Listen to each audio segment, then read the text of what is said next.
우주의 운행을 규율하는 법칙에는 과학이 밝혀낸 물리 법칙 외에도 영적인 법칙이라 부를 수 있는 더 높은 법칙이 존재한다고 했지요.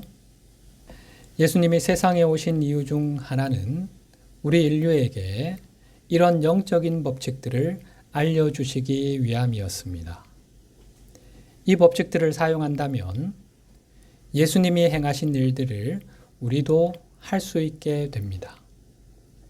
우리가 영적인 법칙을 사용하기 위해서는 먼저 변화를 위한 첫걸음을 내딛어야 하며 그런 후 올바른 걸음을 계속 내딛다 보면 결국에는 삶의 변화를 보게 될 것이라는 믿음을 가져야 한다고 했지요. 이 믿음에 관한 이야기를 오늘 계속 이어가 보려고 합니다. 오늘날 우리는 이전 시대 사람들이 지녔던 맹목적인 믿음 대신 과학이 밝혀낸 사실에 기반한 믿음, 이해의 바탕을 둔 믿음을 가질 수 있습니다. 이것은 지식의 열쇠를 통해 얻어지는 내면의 알매 기초한 믿음, 참된 믿음입니다. 이 믿음을 갖기 위해 우리가 해야 할 일은 과학이 제공하는 지식, 곧 물질 우주에 대한 보다 높은 이해를 받아들여 그것을 물질 우주 너머로 가져가는 것입니다. 과학의 탐구 영역을 물질 우주 너머로까지 넓혀야 한다는 말입니다.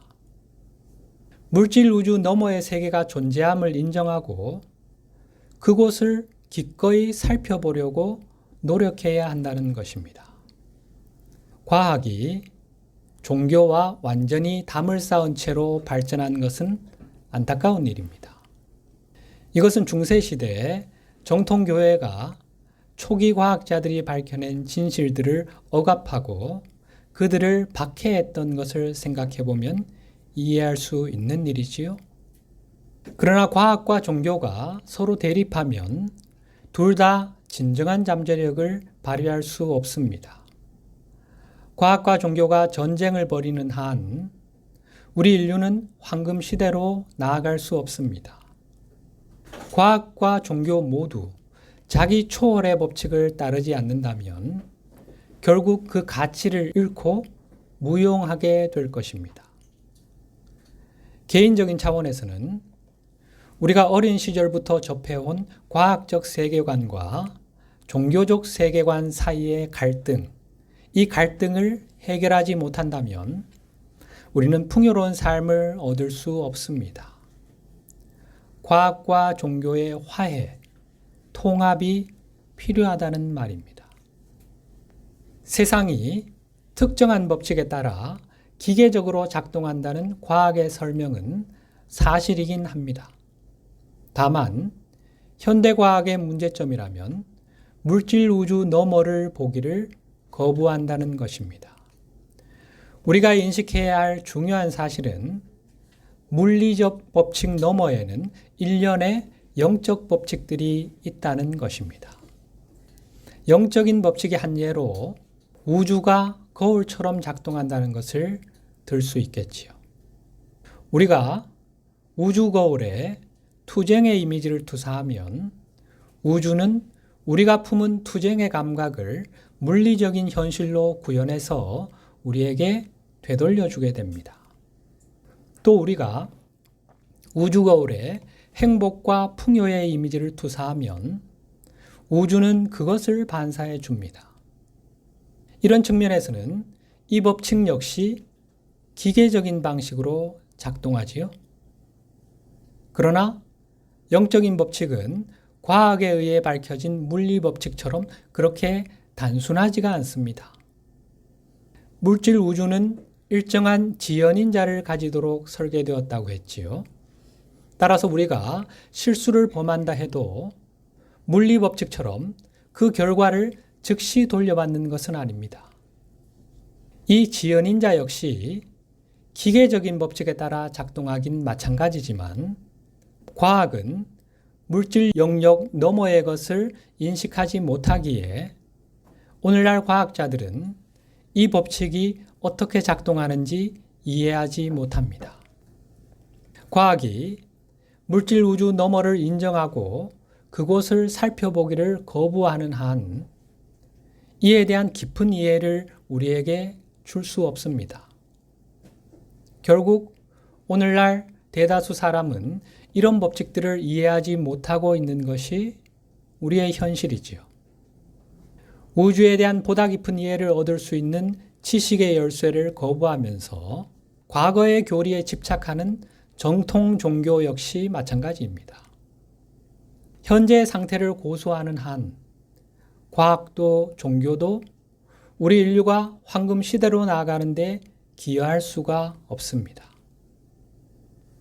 이어지는 강론들에서는 영적인 영역으로부터 물질 우주의 내층을 통해 흐르는 에너지 순환에 대해서 다시 공부를 하게 될 텐데, 그 전에 우리가 이해하고 넘어가야 할 것은 삶에 대한 접근 방식을 바꾸기로 결심하고 더 영적인 접근 방식을 추구하기로 결정할 때 우리는 우주 거울이 우리에게 반사해 줄 새로운 원인을 만들게 된다는 것입니다. 결핍과 고통의 삶이라는 결과물을 가져온 기존의 원인들을 대체하는 새로운 원인들이 우주 거울에 투사된다는 말입니다. 풍요로운 삶이라는 결과물을 가져올 새로운 원인들 말이죠. 그러면 당연히 이전과는 다른 것이 돌아오겠지요. 당연히 삶의 경험이 달라지겠지요. 지금까지와는 다른 삶이 펼쳐지게 되는 겁니다. 다만 여기서 알아야 할 중요한 점이 하나 있는데, 그것은 우리가 완전한 그리스도의식에 도달할 때까지는 우리가 일으킨 새로운 원인의 결과물이 즉시 돌아오지는 않는다는 것입니다. 지연인 자를 간과해서는 안 되겠지요. 우리가 만든 새로운 원인은 물질 우주의 에너지 시스템을 통해 작동해야만 삶에서 물리적인 현실로 나타나게 되는데, 이 과정은 시간이 좀 걸립니다. 이뿐 아니라 우리가 일으킨 새로운 원인이 물질 우주의 내층을 통과하여 우리에게 다시 돌아오기 시작할 때 우리 마음속에 있는 특정한 조건들에 의해 지연되거나 차단되거나 우회될 수 있습니다. 이러한 사실들을 제대로 이해하고 있어야 쉽게 낙담하거나 중도에 포기하는 것을 피할 수 있겠지요. 분명 내가 기존의 우상적인 이미지를 극복하고 새로운 이미지를 우주 거울에 투사했는데 왜 더 나은 결과물이 돌아오지 않는 거지? 새로운 원인들을 만들어내었는데 왜 삶의 상황이 바뀌지 않는 거지?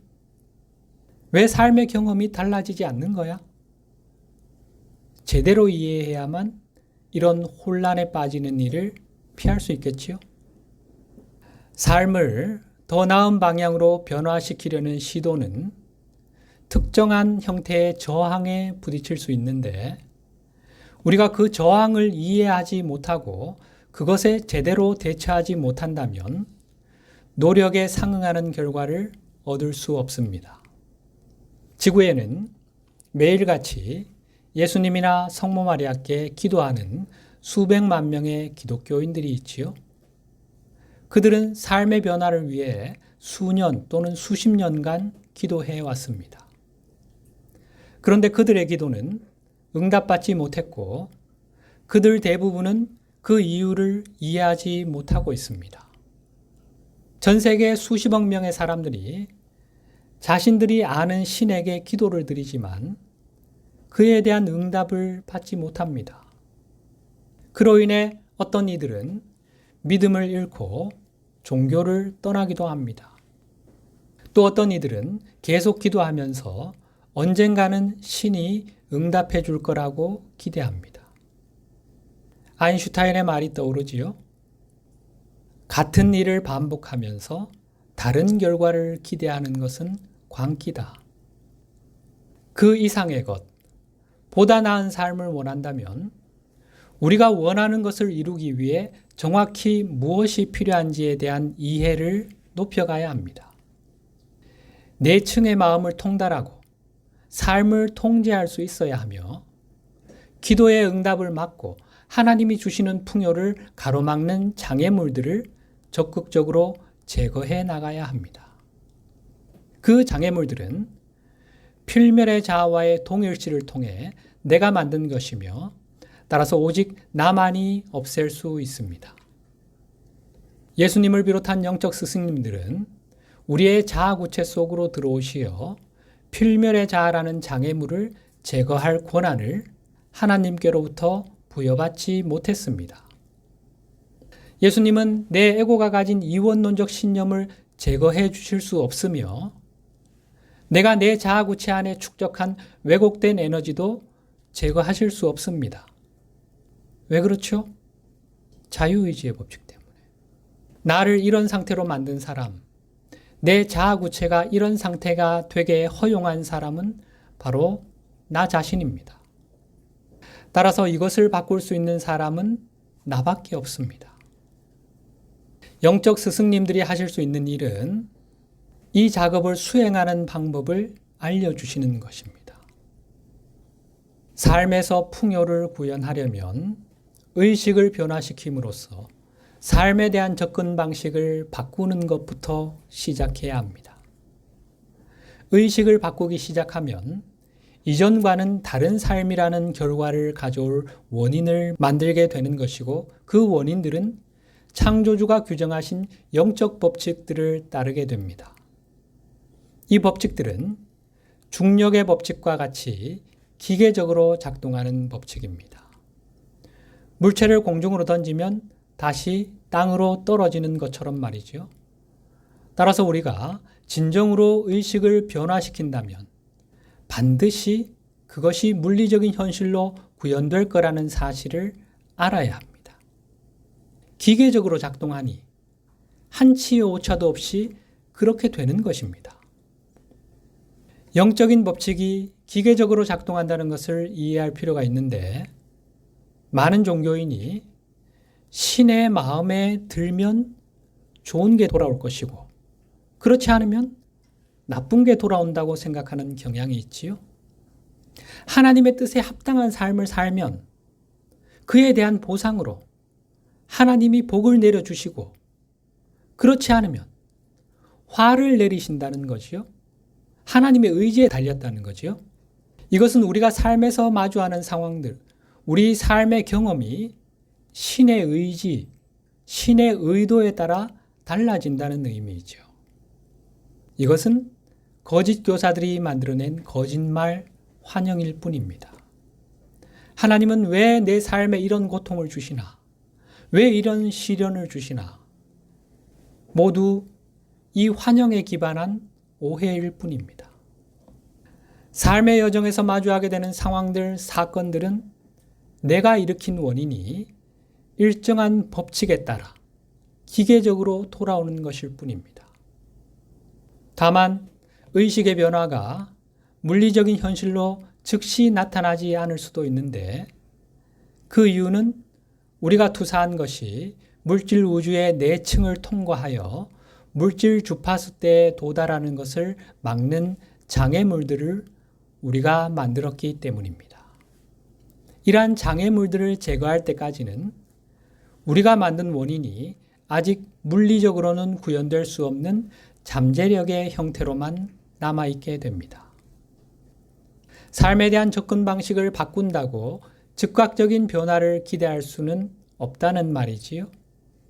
노력에 대한 물질적인 결과를 보려면 어느 정도 시간이 걸릴 수 있다는 것입니다.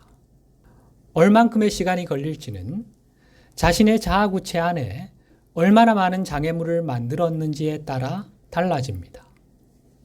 따라서 삶의 경험을 진정으로 바꾸기를 원한다면 어느 정도의 믿음이 필요합니다. 노력에 대한 당장의 결과를 보지 않고도, 즉 올바른 길을 가고 있다는 즉각적인 증거를 보지 않고도 기꺼이 첫걸음을 내디딜 수 있어야 합니다. 때가 되면 반드시 삶의 경험이 달라질 것이라는 믿음으로 말이죠. 우리의 노력이 물리적인 현실로 나타나는 결과를 보려면 시간이 걸리기에 우리는 확고한 믿음을 가질 필요가 있습니다. 노력에 대한 눈앞의 결과가 나타나지 않더라도 계속 시도하려는 의지를 가져야 합니다. 믿음이 있어야 가능한 일이지요. 인내도 필요하지요. 너희의 인내로 너희 영혼을 얻으리라 하셨던 주님의 말씀 기억하시지요? 천리길도 한 걸음부터라는 속담이 있지요. 삶에서 풍요를 구현하는 과정도 하나의 여정으로 접근해야 합니다. 이 여정을 완수하는 것은 일정한 시간을 요하는 작업입니다. 천리길의 여정은 한 걸음으로 시작하지만 한 걸음으로 끝낼 수는 없지요. 목적지에 도달할 때까지 한 번에 한 걸음씩 작은 걸음을 계속 내딛어야만 여정을 완수할 수 있습니다. 삶을 변화시키려는 노력 역시 마찬가지입니다. 여정을 시작하고도 제자리에 머물러 있는 상태가 되지 않도록 기꺼이 첫걸음을 떼야 합니다. 그러나 첫걸음을 내딛는다고 해서 즉시 목적지에 도달할 수 있을 거라고 기대해서는 안 되겠지요. 노력의 결과를 볼 때까지 한 번에 한 걸음씩 계속 나아가야 합니다. 이 지점에서 우리는 또 하나의 문제에 직면하게 됩니다. 이 문제는 과학과 이 세상의 통치자와 거짓 구루들에 의해 강화되어 온 것인데, 과학은 우리에게 즉각적인 결과와 만족을 주는 기술들을 많이 만들어내었지요. 우리는 어두운 방에 들어가서 벽에 스위치를 올리면 그 즉시 불이 켜지길 기대하지요. 자동차에 올라타서 시동 스위치를 누르면 즉시 시동이 걸리길 기대합니다. 과학기술은 기대한 결과를 즉시 얻지 못하면 무언가 잘못된 것이라는 느낌을 우리에게 심어주었습니다. 그리고 이것은 즉각적인 부를 창출할 수 있다고 약속하는 구루들, 거짓 교사들이 악용하는 거짓된 길이 되었습니다.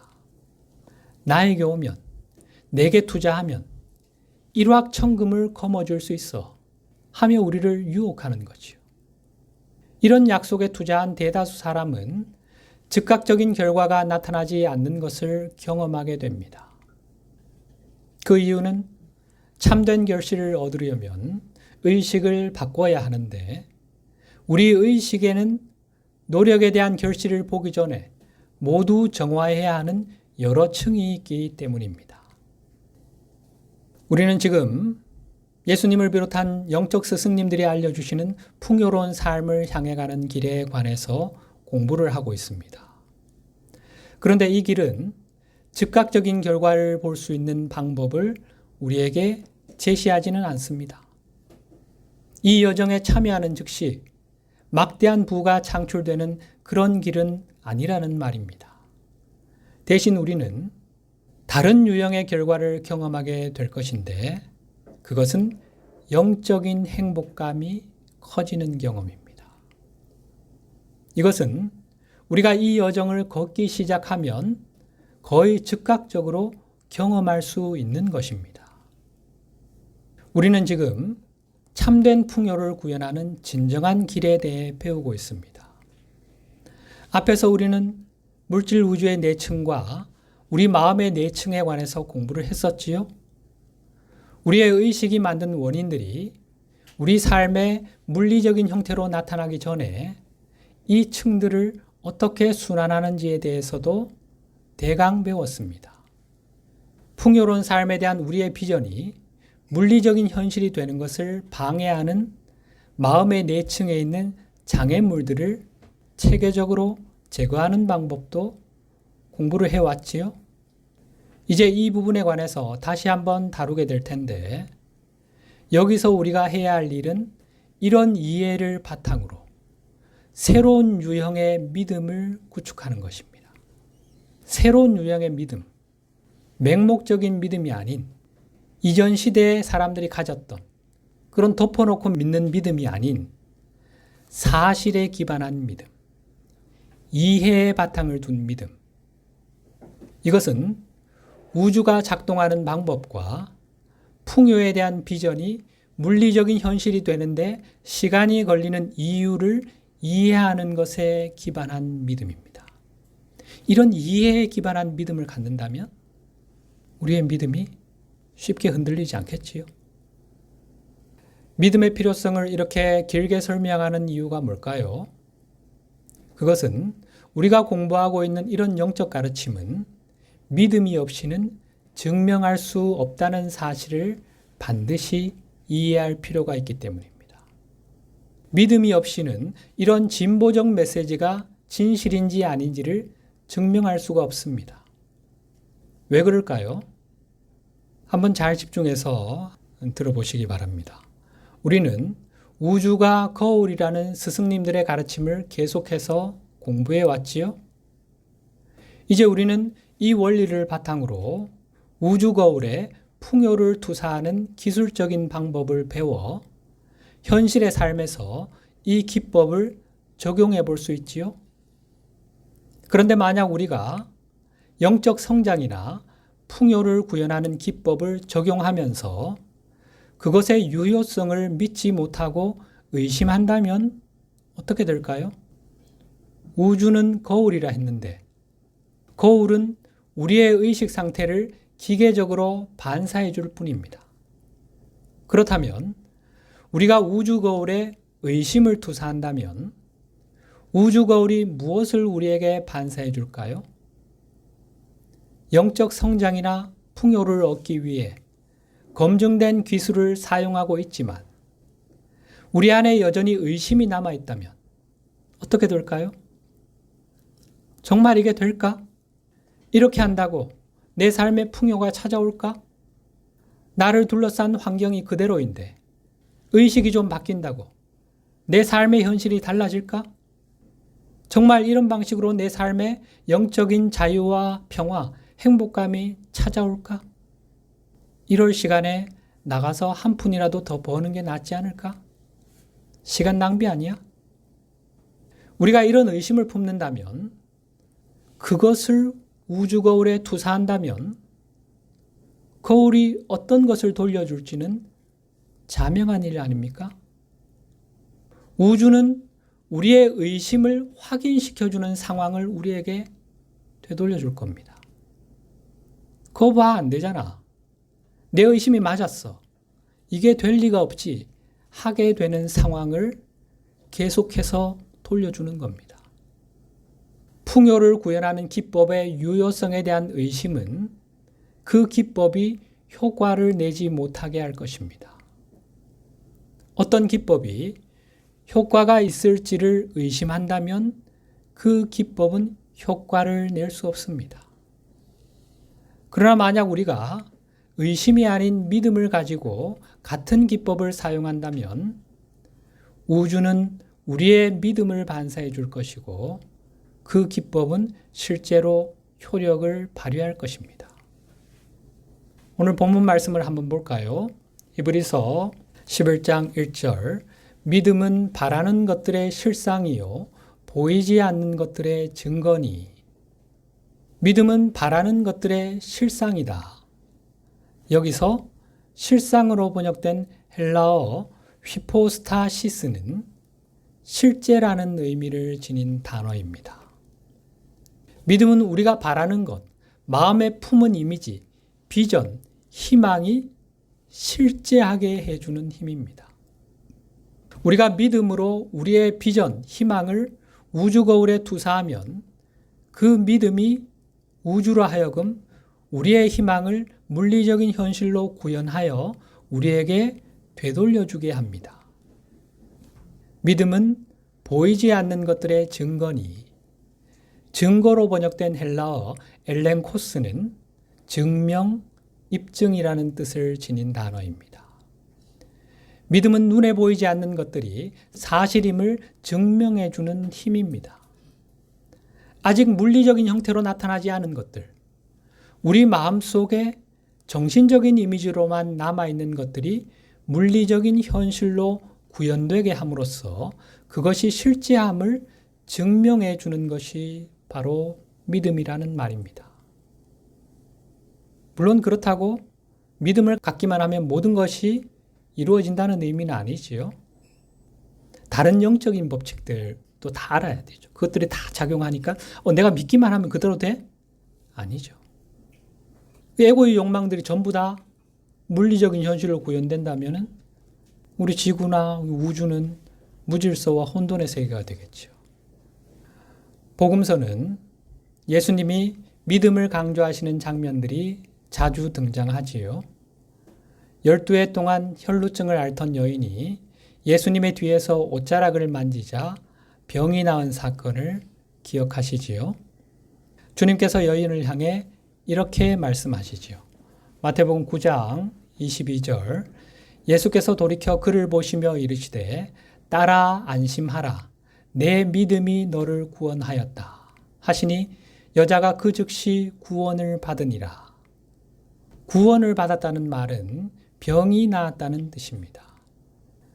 딸아 내 믿음이 너를 구원하였다. 내 능력이 너를 치유한 것이 아니라 너의 믿음이 너 자신을 치유한 것이다. 라는 말씀이죠. 예수님이 잠시 자리를 비우셨을 때 한 사람이 귀신 들려 말을 못하는 아들을 제자들에게 데리고 와서 귀신을 쫓아내 달라고 요청했습니다. 그런데 제자들이 그 아이를 치유하지 못했지요. 예수님이 돌아오셔서 그 광경을 목격하시고는 사람들의 믿음 없음을 지적하시지요. 마가복음 9장 19절 믿음이 없는 세대여 내가 얼마나 너희와 함께 있으며 얼마나 너희에게 참으리요 그를 내게로 데려오라 하시매.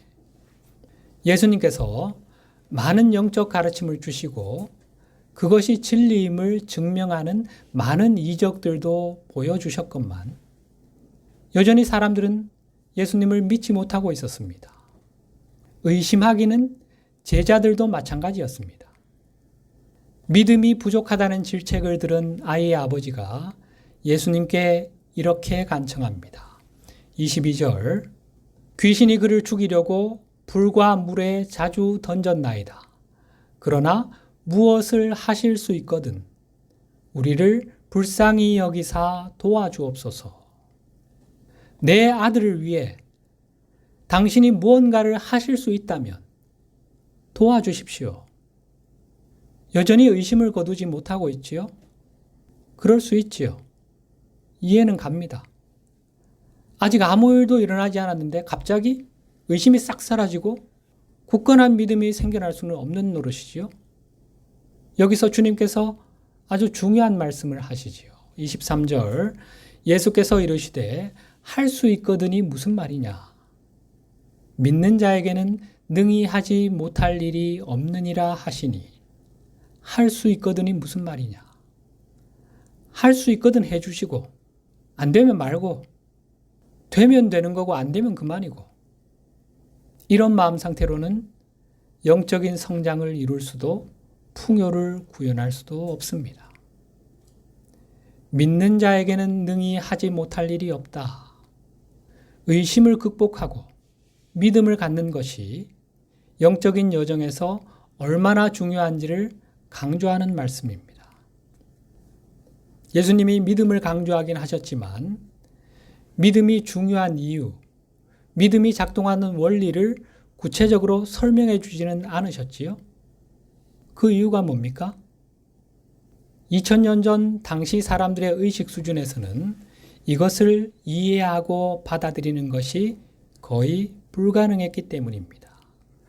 당시에는 이를 설명할 수 있는 기반, 배경 지식이 전혀 없었지요. 또 이것을 이해하고 받아들일 만큼 사람들의 의식이 성숙하지 못한 상태였지요. 오늘날에는 과학과 심리학의 발전으로 이것을 설명할 수 있는 기반이 마련되었습니다.